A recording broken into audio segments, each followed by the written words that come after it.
We can still see relics of their power.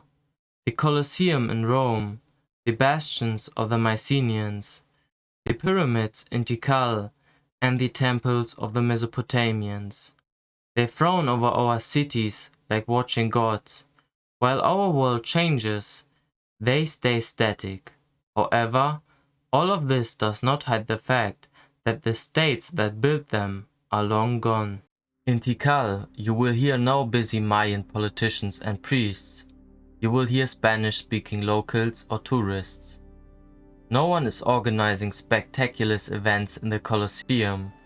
You don't hear the screams of celebrating crowds. You hear the noise of cars. While it may be disturbing to the ones that realize it, no state is immortal. More exactly, it is in their nature that they die and give room for something new.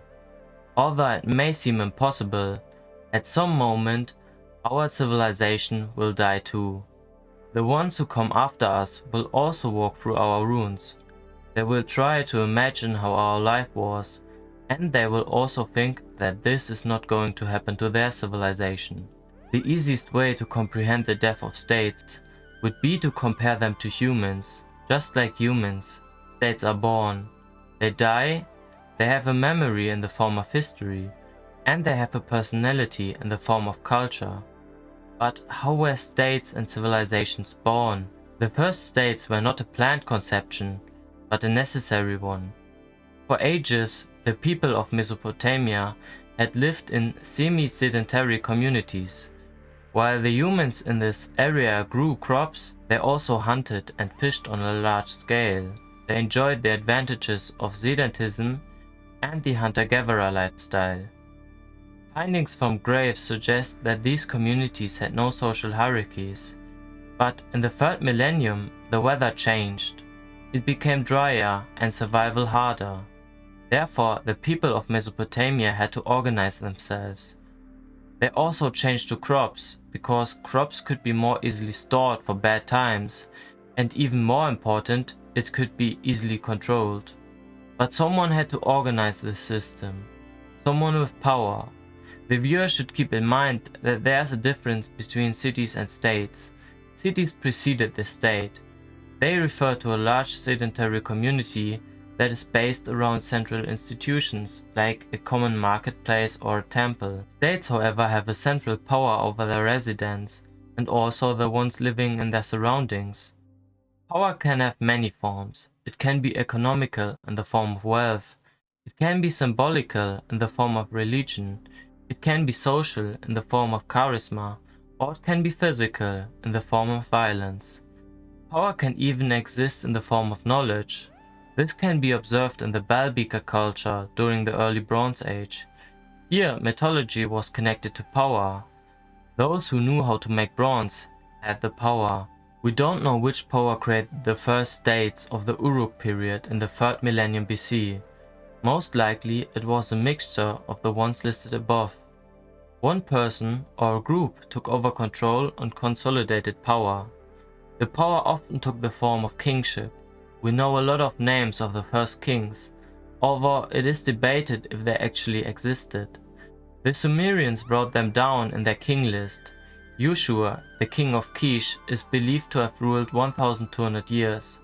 The first king of Uruk, Meshi-ki-ang-asha of Ina, is believed to have ruled 324 years. These long lengths of rule could be taken as a proof that these first rulers were lifted to the level of gods. Mesh-Anepada's existence as the first ruler of Ur can be seen as realistic. He took over power in the 27th century BC and ruled for 80 years. The next step in the life of states is very similar to the ones of mammals. They look for resources. A possible resource could be territory, strength, knowledge, or even allies. All of these have one purpose: to ensure survival. The options to take territory was quite limited in the 3rd millennium. The further you would go from the center of a state, the less present would be its control. Therefore, you should not think of the first states as states with strict borders. There were islands in a world of stateless people. The most important resource was friends, meaning allied states. The most important resource was friends, meaning allied states.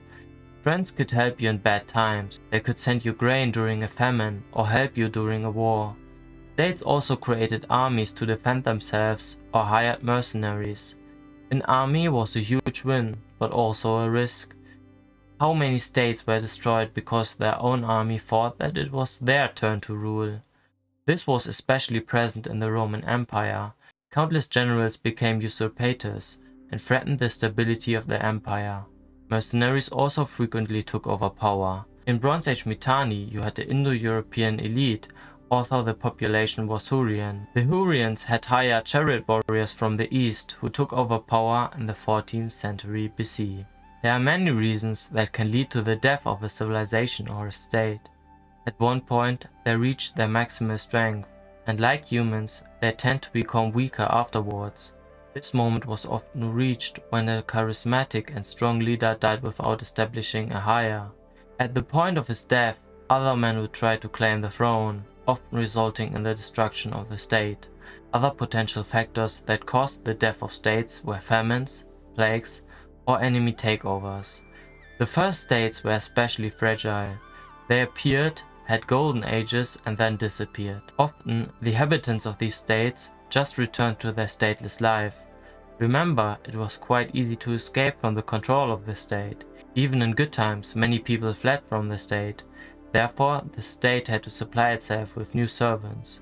We have much evidence of slave raids that were conducted in the uncivilized region. States are not natural.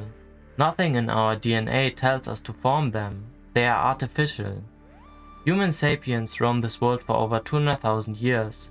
The first states were formed 6,000 years ago. And even a few hundred years ago, most people on this planet did not even live under state control. You should not ask the question why they die. You should ask yourself why we create them again and again and again. Thank you for watching this video. If you want to support my work, subscribe to my channel and share this video with your friends. Bye.